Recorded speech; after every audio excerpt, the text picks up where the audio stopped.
말씀 마가복음 4장 37절에서 39절 함께 읽겠습니다.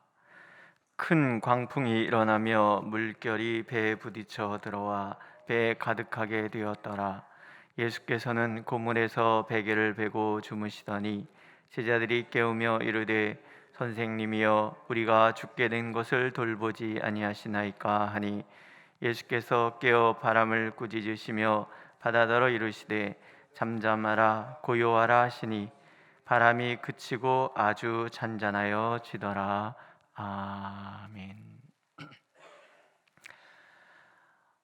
삶 속에 시련을 기대하는 사람은 없습니다. 우리 모두는 사실은 우리의 삶이 평탄하기를 원하고 또 형통하기를 원하지요. 하지만 우리의 기대와는 다르게 우리의 삶에는 끊임없이 시련이 닥칩니다. 그러나 분명한 것은 그 시련이라는 것은 다양한 원인에 의해서 오는 것인 게 분명하지만 그러나 그 시련은 반드시 우리의 믿음을 자라게 하는 순기능 또한 있다라는 것입니다. 그렇지 않습니까? 시련이 없을 때 예수를 잘 믿지 않습니다. 그냥 다니는 거죠. 그러다가 시련이 닥칠 때 우리는 먼저는 우리의 믿음의 크기가 어느 정도인지 가늠하게 되고요. 또 그 다음에는 시련을 통해서 하나님이 누구신지를 알아가는 거죠. 우리 스스로가 어떤 어려움이 닥칠 때는 조바심이 나잖아요. 두려움이 막 밀려오고 그래서 막 누군가 나를 도와줄 사람이 없나 막 찾아보기도 하고 막 그래서 급하면은 저한테 전화하시고 그러시잖아요. 다 우리의 마음이 그 시련을 통해서 조바심과 두려움에 사로잡히고 이제 그런 우리를 보면서 나의 믿음의 정도가 이 정도구나 하는 것을 이제 알게 되는 거죠. 시련이라는 것은 힘든 것입니다. 하지만 하나님께서는 하나님의 자녀들에게 있어서 시련은 두려움의 대상이 아니라는 것 또한 알기를 원하십니다. 제가 전에도 말씀드렸지만 하나님께서는 인생의 어둠 속에서도 결코 선물을 잊지 않으시는 분이시기 때문에 그렇습니다. 믿으십니까? 예. 오늘 제자들이 경험한 이 갈릴리 바다의 풍랑도 사실 만만한 것은 아니었습니다. 정확하게는 그들의 힘으로 극복할 수 없는 풍랑이 그들에게 닥친 거죠. 갈릴리 바다에서 잔뼈가 굵은 사람들이 한둘이 아님에도 불구하고 그들은 다급하게 주님을 깨울 수밖에 없었습니다. 그만큼 힘이 붙이는 일이었었다라는 뜻이죠. 그런데 이 과정을 통해서 그들이 경험하는 것이 있습니다. 첫 번째는 내 인생의 배 위에 예수님은 항상 모시고 있어야 된다 하는 거죠. 이 가장 중요한 것입니다. 하나님이 어떤 분인지 하나님의 능력이 어느 정도인지를 우리가 몰라도 상관이 없는 거예요. 어찌 알겠습니까? 제 아내가 막 아프다는 이야기를 듣던 그날 이 상황이 어떻게 전개되어 갈지 아무것도 모르니까 손이 막 떨리고 다리가 후들거리고 가슴은 두근두근대고 악몽이야, 빨리 여기서 벗어나야 돼, 머리를 흔들고. 하나님께서 이 상황을 어떻게 인도해 가실지 모르니까 사람이 그렇게 되더라고요. 그러니까 더 주님이 내 가까이에 있어야 된다는 것을 알게 되고 주님을 깨우게 되고 그런다라는 거죠. 예수 믿는 사람과 예수 믿지 않는 사람이 시련에 대처하는 방법이 별로 차이는 없을 것입니다. 두렵고 떨리고 무섭고. 근데 예수 믿는 사람이 분명히 다른 부분이 있잖아요. 우리에게는 뭐가 있어요? 기도가 있어요. 그래서 중요한 것은 나의 믿음이 이 정도밖에 안 되는가 탄식할 필요도 없고, 하나님을 몰라서 죄송해요라고 말할 필요도 없고, 그저 우리의 삶 가운데 예수님이 있으면 된다. 그래서 우리 청년들, 방황하는 청년들한테 제가 이런 얘기 합니다. 그래, 방황하고 갈등하더라도 교회는 떠나지 마라. 주님을 붙들고 있으면 어느 순간이 되면 하나님의 살아계심을 가르쳐 주시기 위해 하나님 찾아오시는 순간이 있는 거예요. 그렇죠? 자녀들이 교회 안 다니시는 자녀들이 많잖아요. 걱정할 필요가 하나도 없는 거예요. 걱정한들 우리가 머리털어 희고 검게 할 수 없다는 거 알고 계시잖아요. 맡기면 되는 거예요. 하나님, 주님을 붙들면 된다는 거죠. 두 번째, 깨우는 거. 우리가 할 수 있는 일이잖아요. 주님, 선생님, 우리가 죽게 된 것을 돌아보지 아니하십니까?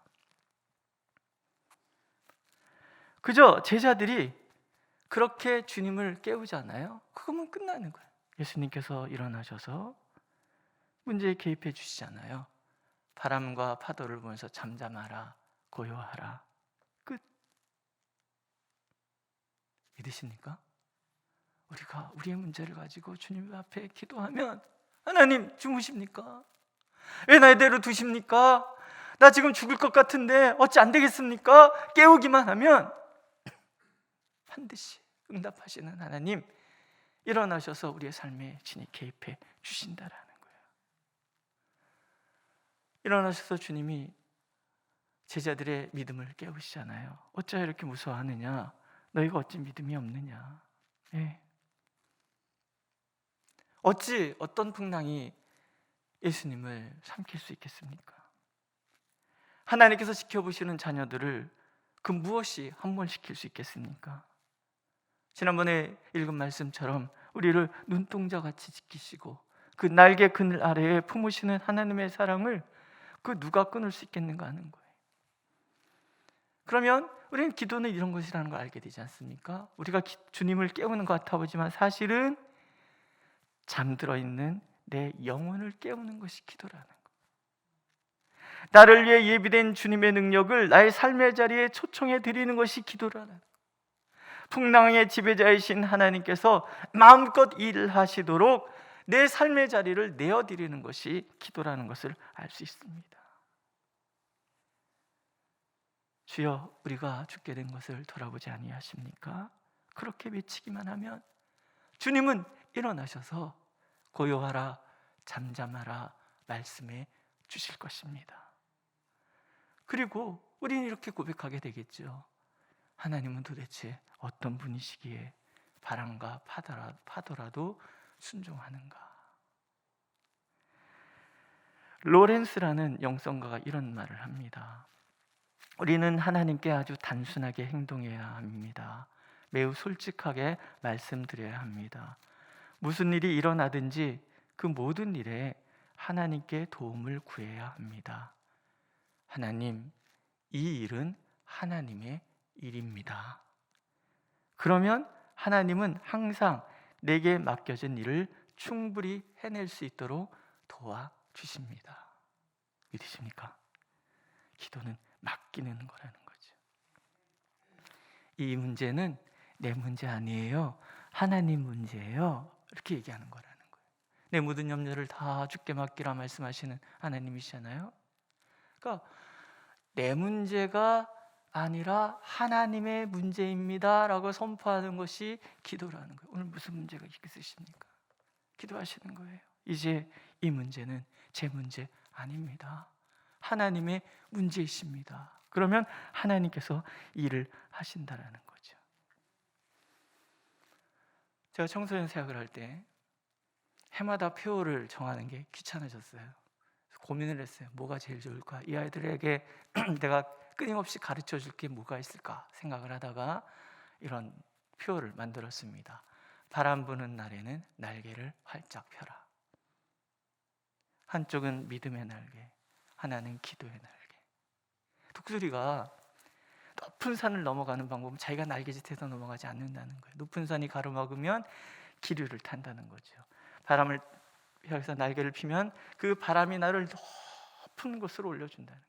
어떤 높은 산이라도 넘을 수 있도록 바람이 나를 인도해 간다는 거죠. 그러니까 바람이라는 것은 나를 높은 곳으로 인도해 가는 거예요.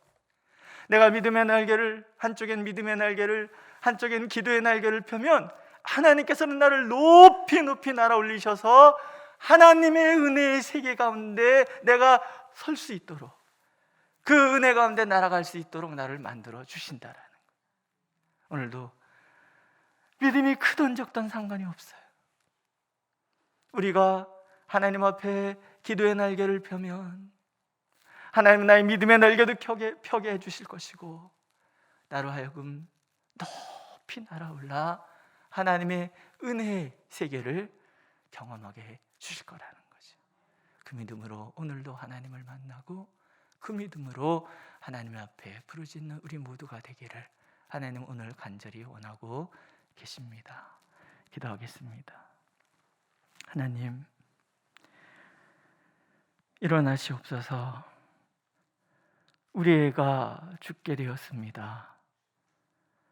그러면 주님께서는 일어나셔서 고요하라, 잠잠하라, 우리를 집어삼킬 듯이 달겨드는 바람과 파도를 잠잠케 해주시겠다고 약속하여 주셨습니다. 우리 성도들의 삶의 자리에 불어오는 이 바람과 삶의 자리를 뒤흔드는 이 파도를 주여 잠잠케 하여 주옵소서. 우리가 주님만을 바라보니, 주님을 향하여 기도의 날개를, 믿음의 날개를 펴오니 우리를 주님의 은혜의 창공에 인도하여 주셔서 마음껏 주님을 찬양하고 마음껏 주님을 경험할 수 있도록 인도하여 주옵소서. 예수님의 이름으로 기도드렸습니다. 아멘. 하늘에 계신 우리 아버지, 아버지의 이름을 거룩하게 하시며 아버지의 나라가 오게 하시며 아버지의 뜻이 하늘에서와 같이 땅에서도 이루어지게 하소서. 오늘 우리에게 일용할 양식을 주시고, 우리가 우리에게 잘못한 사람을 용서해 준 것 같이 우리 죄를 용서해 주시고, 우리를 시험에 빠지지 않게 하시고 악에서 구하소서. 나라와 권능과 영광이 영원히 아버지의 것입니다. 아멘.